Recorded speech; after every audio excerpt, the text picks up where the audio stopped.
Stop what you're doing.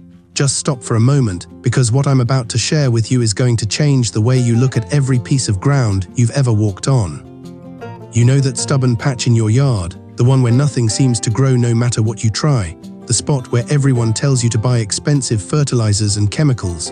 Well, what if I told you there's a better way? A natural way that costs you nothing and actually works better than anything you can buy at the garden center. I'm not talking about some newfangled idea or modern invention. I'm talking about ancient wisdom that our grandparents and their grandparents knew, knowledge that's been passed down through generations but somehow got lost along the way, until today. Now, if you're someone who loves working with the land, who remembers when things were done the natural way, and you're tired of spending good money on solutions that don't really solve anything, then I want you to subscribe to this channel right now. What we're talking about today isn't just another gardening tip. This is real knowledge about how nature has been taking care of itself long before we ever came along. Let me ask you something. Have you ever driven past an empty field or vacant lot and thought to yourself, nothing's ever going to grow there again? Dead ground, hard as a rock, lifeless. Most folks take one look and just give up on it. But here's the truth. The solution to that problem is probably growing right there in the ditch beside it, and you've been driving past it for years without ever knowing what you were looking at. Today I'm going to show you nature's most powerful soil healers. These aren't fancy hybrid plants or expensive seeds from catalogs. These are the same plants that Roman farmers depended on, the same ones indigenous people used to keep their land healthy and productive, and they're still out there right now, ready to do the same work for you. Here's what gets me. Most people look at these plants and think they're just weeds, pretty flowers maybe, roadside growth. They don't realize they're looking at nature's own repair crew. Plants that can break through ground hard as concrete, reach down 15 feet to pull up nutrients and turn dead soil into rich, living earth again. Stay with me through this, because I promise you, by the time we're done here, you're going to walk outside and see your property completely different. You'll spot things you've been missing your whole life, and you'll wonder why nobody ever taught you this before. Let's start with something you probably already know: sunflowers. Now, most folks plant sunflowers because they're beautiful. Those big golden heads, tall and bright, swaying in the summer breeze, pretty as a picture. But while you're enjoying the view up top, there's something remarkable happening down below that most people never think about. Those roots are working underground like you wouldn't believe. They're driving down 6 feet or more, drilling through packed soil that would stop most plants dead in their tracks. Think about that for a minute. While you're looking at the flower, those roots are breaking up ground and pulling up water and nutrients from places other plants can't even reach. Here's something you might have noticed without realizing why.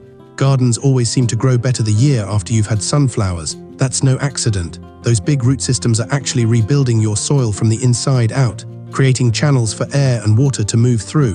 And when the plant dies back at the end of the season, all those roots break down and feed the soil exactly what it needs. Ground that used to be hard and difficult to work becomes soft and easy to dig. The 10-foot-tall plants even create their own shade below, keeping the soil cool and moist, blocking out weeds before they can get started. Now here's the interesting part. Native peoples figured all this out hundreds of years ago. They didn't just grow sunflowers for the seeds, though those were valuable for eating and oil. They knew these plants could bring tired soil back to life naturally without adding anything at all. Plant them one season and your ground is ready for whatever you want to grow next. Now let me tell you about something most people drive right past every single day. Those leafy greens growing wild along the roadside, that's mustard greens. And back in medieval times, monasteries actually hired special workers just to grow this one plant. They called them mustarders. Think about that. They valued this plant so much they had people whose only job was taking care of it. Watch what mustard does when you plant it. Those roots go straight down 3 feet, sometimes 5 feet deep, opening up pathways through soil so hard you couldn't get a spade through it. Little tunnels everywhere, making it easier for every plant that comes after. But here's where it gets really good. When you cut it down while it's still green and work it back into your soil, you've just made yourself some of the best organic matter you could ask for. Heavy clay soil loosens right up. Water drains better. All those good soil organisms get fed and multiply. Ground that felt like cement starts breathing again. There's more too. The natural oils in mustard leaves keep pests away. Aphids won't touch them. Cabbage worms stay clear. And underground, it's fighting off the bad worms that damage plant roots while leaving the good ones alone. Like having your own security system built right in. And this part really impressed me. This same plant can actually clean up contaminated soil. It pulls harmful metals right out of poisoned ground through a natural process.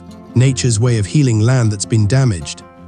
The best part, from planting to finished in just 80 to 95 days, you can watch tired ground come back to life in less than 3 months. Farmers in Asia and Rome knew this thousands of years ago. Food for the kitchen, medicine for the land. Somehow we just stopped paying attention.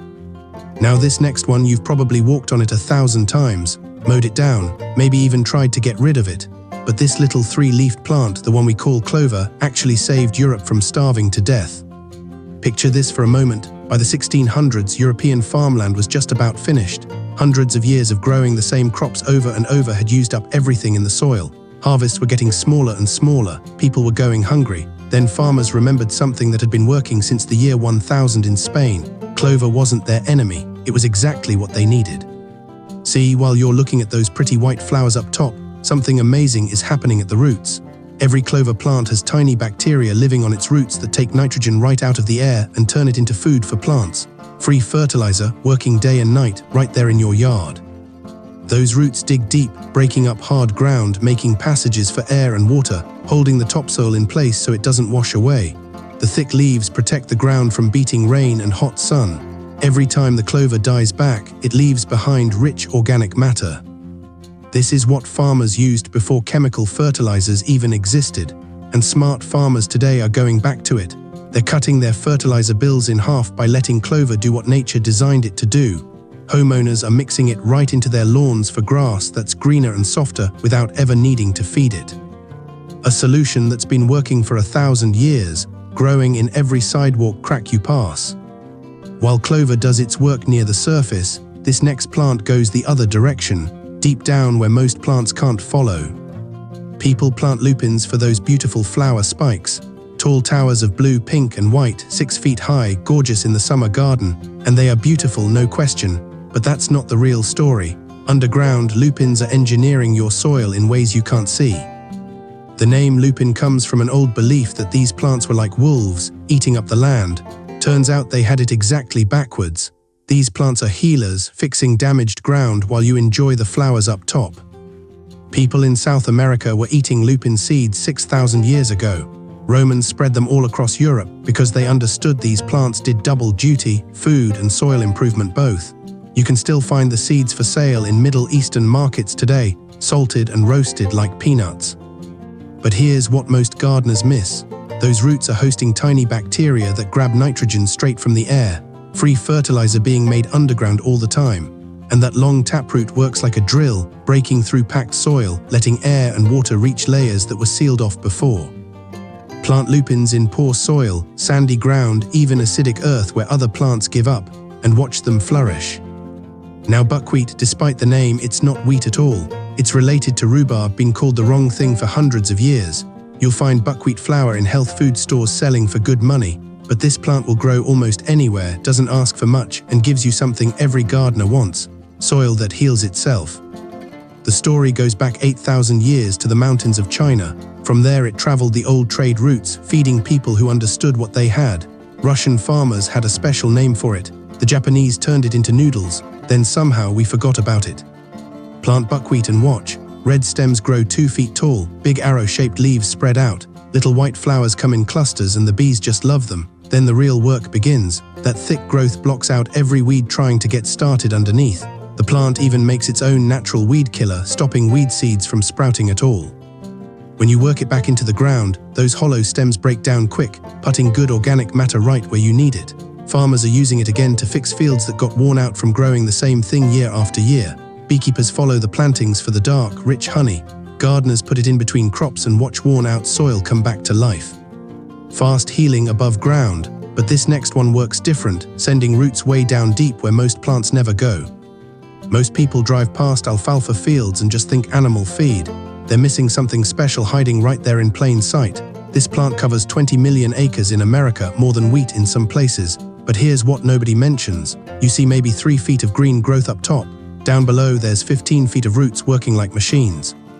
Those roots aren't just growing deep for nothing. They're actually rebuilding the earth. Every alfalfa plant works together with soil bacteria to grab nitrogen from the air. Free fertilizer going right into the ground where your next crop will need it. Farmers plant corn after alfalfa and watch it grow strong for years without adding any nitrogen at all. The soil remembers what the alfalfa did for it. Those branched roots make thousands of tiny tunnels, natural irrigation that catches rain and holds it through the dry spells. When storms come through, those same roots lock the topsoil down. Nothing washes away, nothing gets lost. Ancient traders from Persia knew this secret. They carried alfalfa seeds across whole continents, not just for feeding horses, but for healing worn-out land. The Arabic name means father of all foods. They understood something we're just remembering now. This plant gives back more than it takes. Those delicate blue flowers you see growing along country roads, that's chicory, been quietly fixing problems for hundreds of years that we're only just starting to understand again. The Romans knew what chicory could do. By the 1800s, Australian ranchers were breeding special types because they figured out this roadside plant could turn their worst ground into good pasture. You see the pretty flowers up top. Below ground, that taproot is driving down like a drill bit, punching through hard, packed soil that stops everything else, making channels 2 to 3 feet deep, natural irrigation tunnels that help whatever you plant next. Those deep roots are mining for nutrients way down where most plants can't reach, bringing up minerals and water from deep in the subsoil. When the leaves fall or you cut the plant back, all that deep nutrition gets spread right on the surface where it's needed. Things change fast, heavy clay becomes workable, wet spots start draining, hills stop washing away. Watch soil after chicory's been working it. The earth gets soft, dark, full of life. Other plants take hold easier. The whole system starts working right again. Now hairy vetch might not look like much, but it's doing one of farming's most expensive jobs for free. Those tangled roots are home to tiny bacteria that grab nitrogen from the air and feed it straight into your soil. The same nitrogen that costs farmers hundreds of dollars per acre in fertilizer. Watch it grow thick in spring, and you're seeing a living blanket that crowds out weeds while holding your precious topsoil right where it belongs. When it dies back, it turns into rich mulch that keeps moisture in and slowly feeds whatever you plant next. Those strong roots break up packed soil, making highways for your next crop's roots to spread out. Corn, wheat, vegetables, everything grows better and healthier after vetch has done its work. Romans like Pliny the Elder wrote about vetch improving soil back when most of Europe was still learning how to farm. Mediterranean farmers have used it since the Stone Age, old knowledge that still works today.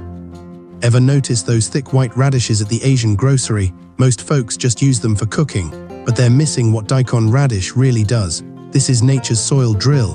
While you're looking at that white root up top, something remarkable is happening 12 to 20 inches down. The taproot drives down like a drill bit, punching channels through the hardest clay you've got. When the plant dies back, those channels stay open, becoming highways for water and air to reach your next plants. The deep roots break down into rich pockets spread all through your soil.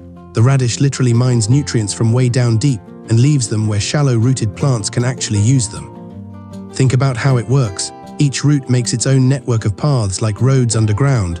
When you plant seeds in soil that daikons worked, they find perfect spots. Loose earth, good moisture and nutrients just sitting there waiting. Farmers in Asia figured this out long ago. They'd plant daikon not just for eating but to fix tired fields.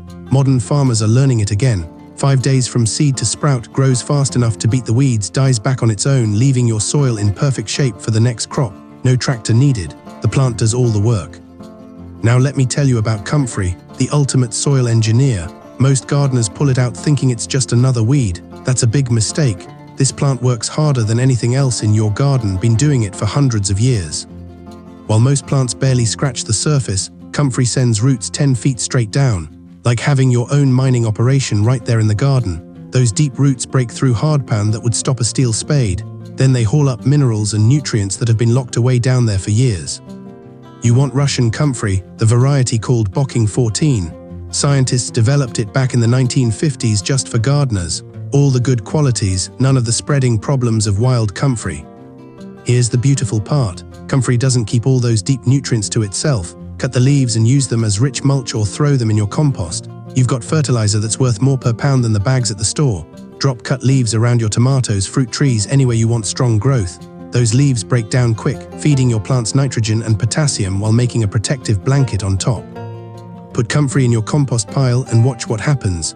Regular kitchen scraps and yard waste turn into black gold in half the usual time. The leaves work like a compost starter you'd pay $20 for at the garden center. But the real magic is underground. Those mining roots are making permanent improvements. Channels for water and air, loosened earth that stays loose. Every year your soil gets deeper, richer, more alive. One plant, better harvests for decades to come.